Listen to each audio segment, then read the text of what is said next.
Úplne bežný deň v škôlke. Slovenská skupina akurát dojedla svoju 10. a maďarská skupina pekne v rade kráča do jedálne, aby si tiež zjedli svoju porciu. Od 1. septembra 21 malých škôlkárov sa oboznámi s dennodenným chodom škôlky, totiž oficiálny zápis už majú za sebou. Zostalo už len zo pár miest pre tie 5-ročné deti, ktoré sú povinné navštevovať škôlku rok pred nástupom do 1. triedy v škole. Riaditeľka škôlky Hajnalka Kotra je spokojná s výsledkami tohtoročného zápisu. Zápis do škôlky sa vydaril. 21 malých detičiek prišlo s rodičmi na zápis a akurát nahradia počet tých detí, ktoré sa s nami koncom roka rozlúčia. Zároveň by som chcela upozorniť rodičov, ktorých deti už dosiahli vek 5 rokov a zatiaľ ich nezapísali do škôlky, aby tak urobili čo najskôr, pretože pre túto vekovú kategóriu je povinná návšteva škôlky rok pred nástupom do 1. triedy. Je známe, koľko detí prichádza do maďarskej a koľko do slovenskej triedy? Áno, v maďarskej triede privítame 11 detí a v slovenskej 10. Aké nové programy ponúka škôlka rodinám a aké sú spätné ohlasy od rodičov na krúžky, ktoré už fungujú? Na začiatku každého roku ponúkame rodičom 3-4 krúžky, slovenský a anglický jazyk a hudobný krúžok. Najväčší záujem je pre krúžok s anglickým jazykom a navštevuje ho priemerne 8-10 detí, ktoré tam radi chodia. Ohľadom na ich vek prichádza do úvahy výlučne hravá forma vyučovania. Podobne ako aj v Lani, aj teraz organizujeme plavecký výcvik, preto prosím rodičov, ak majú záujem, nech sa prihlásia v škôlke do 15. marca, kde si dohodneme ďalšie podrobnosti.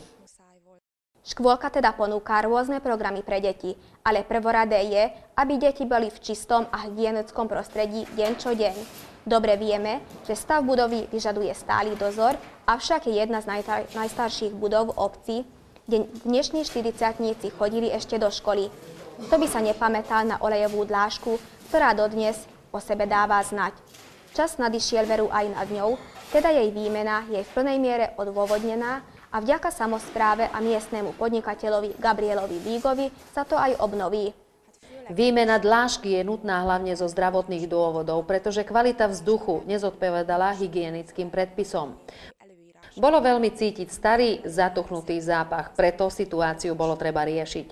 Dúfam, že sa to podarí vyčistiť v takej miere, aby sme mohli zabezpečiť vyhovujúce podmienky. Škôlka by rada uskutočnila aj ďalší vývoj. V poslednej dobe majú čoraz horší stav preliezačky, hojdačky a ďalšie drevené hračky na dvore. Riaditeľka čakala projektovú výzvu už s hotovými plánmi, ktorá aj prišla na jar tohto roku.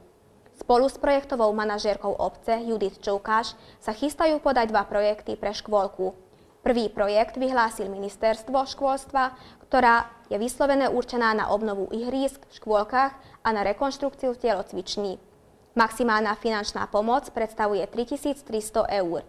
Riaditeľka škôlky s touto cestou vyzýva občanov, aby 2% zo zaplatenej dane z príjmov venovali škôlkárom našej obce. Je tu čas podávania daňových priznaní a chcela by som poprosiť každého, kto môže, aby venoval 2% zo zaplatenej dane z príjmov škôlke. A zároveň by som chcela poprosiť vážených darcov, aby nás informovali o výške poskytnutej sumy. Takto by sme mohli kalkulovať, koľko a na čo minúť v rámci vývoja škôlky. Ďakujeme za vašu snahu a dôveru.